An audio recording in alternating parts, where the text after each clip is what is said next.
Assalamualaikum warahmatullahi wabarakatuh. Bagaimana kabarnya hari ini rekan-rekan?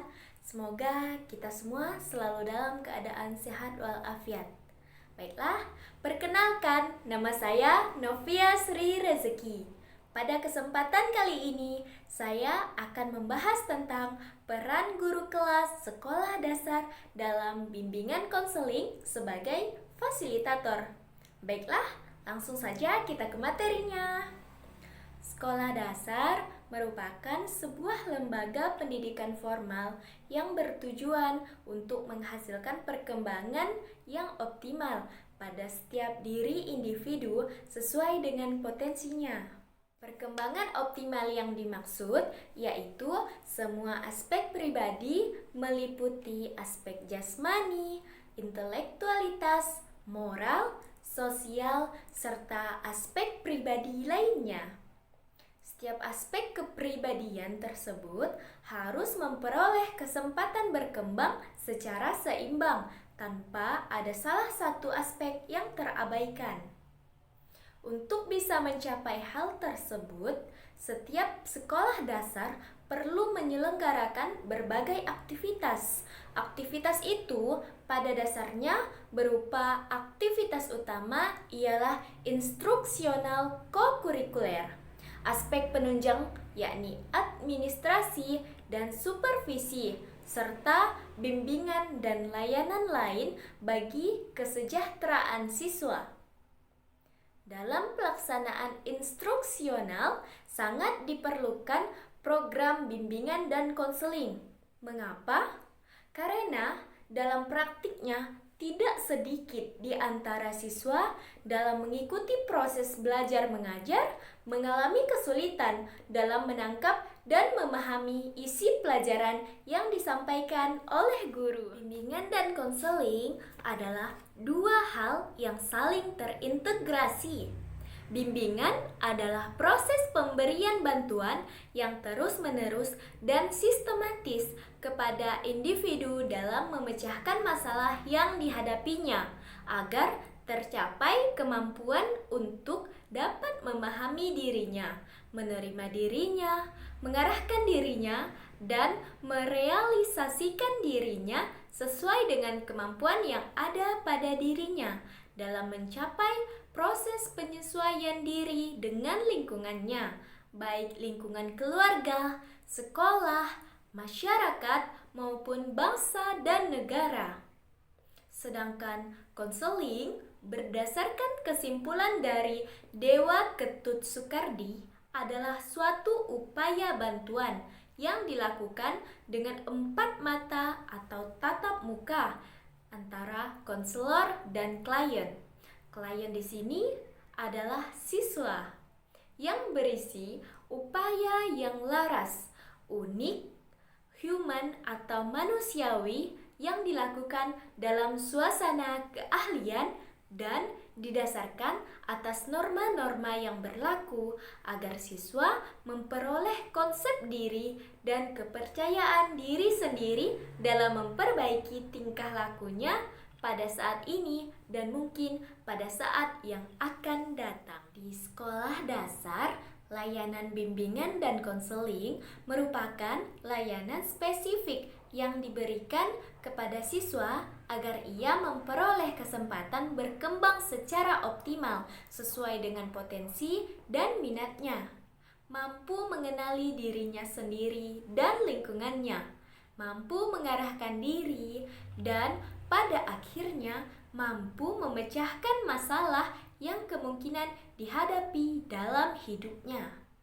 Layanan bimbingan dan konseling memfasilitasi siswa dengan menyampaikan informasi yang diperlukan, memberikan pengarahan, memberikan motivasi, membantu mengenali diri melalui layanan tes, menunjukkan resiko-resiko atas pilihan yang ada, dan memberi nasihat jika diperlukan. Guru sekolah dasar memiliki peran seperti yang disampaikan oleh Mugierso dan kawan-kawan, yaitu peran guru dalam proses pendidikan adalah sebagai berikut. 1. Guru sebagai informator. 2. Guru sebagai fasilitator. 3. Guru sebagai mediator. 4. Guru sebagai motivator. 5. Guru sebagai kolaborator. Nah, pada pembahasan kali ini saya akan membahas lebih dalam mengenai peran guru sebagai fasilitator di sekolah dasar. Mari kita lanjutkan materinya. Dalam kedudukannya sebagai pelaksana proses pembelajaran di sekolah, guru memiliki posisi yang strategis untuk memberikan pelayanan bimbingan dan konseling. Guru dapat mengamati secara langsung dan rutin tentang perkembangan kepribadian peserta didik, kemajuan belajarnya, dan dapat berhadapan langsung dengan masalah yang dihadapi oleh peserta didik. Guru dalam perannya sebagai fasilitator, yaitu guru harus bisa memfasilitasi kebutuhan peserta didik. Guru lebih memahami tentang keterampilan belajar yang perlu dikuasai oleh peserta didik, sehingga guru lebih bisa memberikan tindakan atau perlakuan kepada peserta didik. Peranan guru sebagai fasilitator akan saya rinci sebagai berikut. 1. Peranan guru sebagai fasilitator dilihat dari aspek pemahaman terhadap perbedaan individual peserta didik. Dalam proses pembelajaran di dalam kelas, guru selalu mengamati siswa, baik itu saat diskusi kelompok maupun saat guru menjelaskan. Guru juga menyediakan waktu untuk memanggil siswa yang sering tidak masuk, maka siswa akan merasa guru tersebut peduli padanya. Selanjutnya, guru yang memberi kesempatan kepada siswa untuk mengenali latihan soal yang diberikan dan mengerjakannya. Selanjutnya, guru menilai setiap tugas yang dikerjakan siswa dan catatan siswa tentang materi-materi pembelajaran dikumpulkan. 2. Peranan guru sebagai fasilitator dapat dilihat dari aspek kompetensi untuk memahami perbedaan individual peserta didik. Dalam satu kelas, tentu saja terdapat siswa yang pandai dan juga siswa yang kurang pandai. Dalam hal ini, guru memberikan kesempatan khusus bagi siswa yang memiliki kemampuan berbeda. Misalnya, guru memberikan tambahan latihan soal bagi siswa yang belum memahami materi.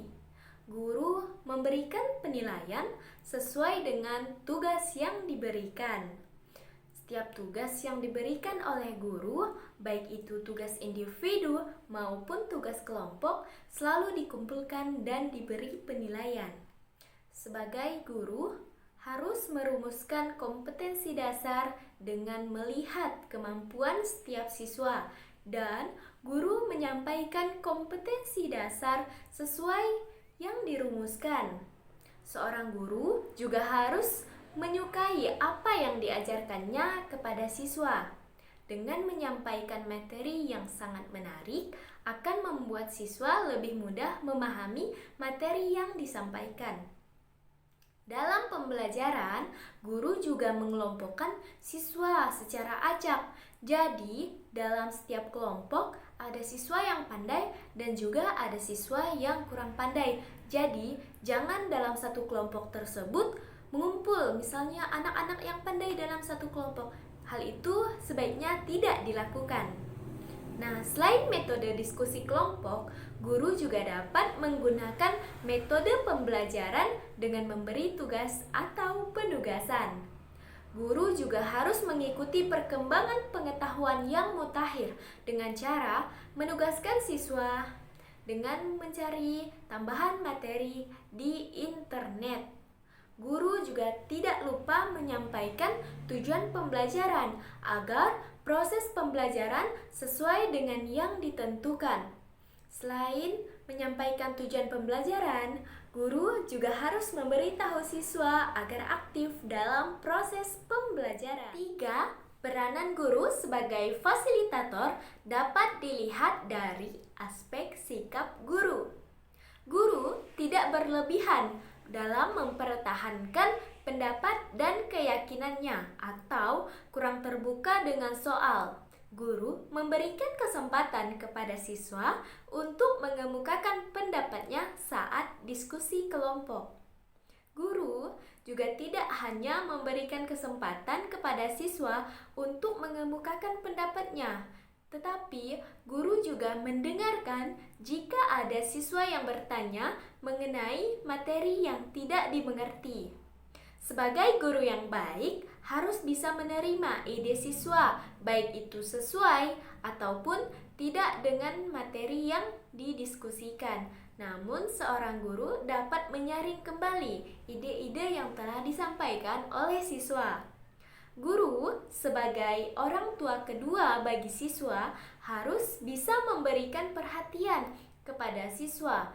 Salah satunya adalah membantu siswa yang kesulitan dalam memahami materi yang diajarkan saat diskusi kelompok maupun pada saat pembelajaran biasa. Nah, saat diskusi kelompok, guru menghargai siswa yang aktif bertanya. Dan guru juga bisa memberikan applause kepada siswa yang berani mengemukakan pendapatnya. Dengan guru bersikap baik kepada peserta didik, akan membuat peserta didik tidak merasa takut dan cemas saat belajar. Demikian penyampaian materi yang dapat saya sampaikan. Saya berharap dari apa yang telah saya sampaikan, kita semua dapat mengambil hikmahnya. Dan saya juga sangat mengharapkan kritik dan juga saran dari rekan-rekan yang dapat membangun untuk membentuk saya menjadi lebih baik ke depannya. Sekian, wassalamualaikum warahmatullahi wabarakatuh.